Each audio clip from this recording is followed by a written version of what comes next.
त्रेता युग का समय था जब धरती पर अधर्म धीरे धीरे बढ़ रहा था।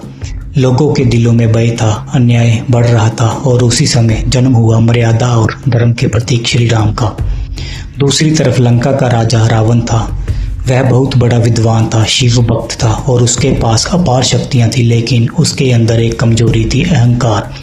अहंकार इंसान को इतना अंधा बना देता है कि वह सही और गलत का फर्क भूल जाता है। एक दिन रावण ने छल से माता सीता का हरण कर लिया और उन्हें लंका ले गया। यह केवल एक स्त्री का अपहरण नहीं था, यह धर्म को खुली चुनौती थी। जब यह बात श्री राम को पता चली तब उन्होंने क्रोध में आकर नहीं बल्कि शांत मन से एक संकल्प लिया। संकल्प था धर्म की रक्षा करने का और माता सीता को वापस लाने का।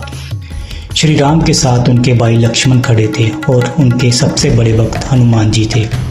हनुमान जी की भक्ति इतनी सच्ची थी कि उनके लिए श्री राम ही सब कुछ थे।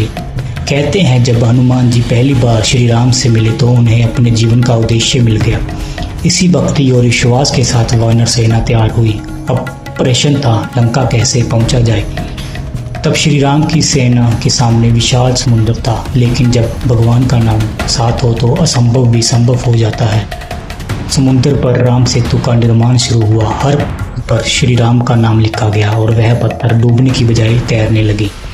यह केवल एक चमत्कार नहीं था, यह विश्वास की शक्ति थी। यही संदेश हमें आज भी मिलता है, जब जीवन में विश्वास होता है तो मुश्किल रास्ते भी आसान हो जाते हैं। आखिरकार राम की सेना लंका पहुंच गई और शुरू हुआ इतिहास का सबसे महान युद्ध। एक तरफ रावण की विशाल और शक्तिशाली सेना थी, दूसरी तरफ श्री राम की वानर सेना। युद्ध कई दिनों तक चला। बहुत से वीर योद्धाओं ने अपनी जान दी। रावण का पुत्र इंद्रजीत भी शक्तिशाली योद्धा था। उसने अपनी मायावी शक्तियों से युद्ध को कठिन बना दिया, लेकिन अंत में लक्ष्मण जी ने उसे पराजित कर दिया। अब युद्ध अपने अंतिम चरण में था। लंका की धरती पर एक दिन ऐसा आया जब श्री राम और रावण आमने सामने खड़े थे। रावण के 10 सिर थे, 20 भुजाएं थी, उसके पास अनेक शक्तियां और वरदान थे, लेकिन प्रभु श्री राम के पास जो था वह सबसे बड़ी शक्ति थी, सत्य और धर्म। युद्ध शुरू हुआ। आकाश में तीरों की वर्षा होने लगी। रावण बार बार घायल होता लेकिन फिर खड़ा हो जाता। तब रावण के भाई विभीषण ने प्रभु राम को एक रहस्य बताया। उन्होंने कहा रावण की नाभि में अमृत है, जब तक वहां वार नहीं होगा रावण का अंत संभव नहीं। तब प्रभु राम ने ध्यान लगाया, अपने धनुष पर दिव्य अस्त्र चढ़ाया और पूरे विश्वास के साथ तीर चलाया। तीर सीधा रावण की नाभि में लगा। उस पल लंका का महान लेकिन अहंकारी राजा धरती पर गिर पड़ा। उसके साथ ही समाप्त हो गया अहंकार, अन्याय और अधर्म।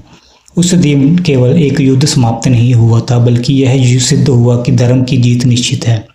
और तभी से हर साल दशहरा का त्यौहार मनाया जाता है। रावण के पुतले जलाए जाते हैं ताकि हमें याद रहे कि असली रावण बाहर नहीं बल्कि हमारे अंदर भी होता है। हमारे अंदर का अहंकार, क्रोध, लालच वह असली रावण है। और जब हमें अपने जीवन में श्री राम के आदर्श अपनाते हैं तो हमारे अंदर का रावण भी समाप्त हो जाता है। इसलिए जीवन में जब भी अंधेरा लगे सिर्फ एक बार दिल से भगवान को याद करना, क्योंकि जहाँ श्री राम का नाम होता है वहाँ डर नहीं होता। और अंत में बस इतना कहना, सच्चे दिल से बोलो जय श्री राम।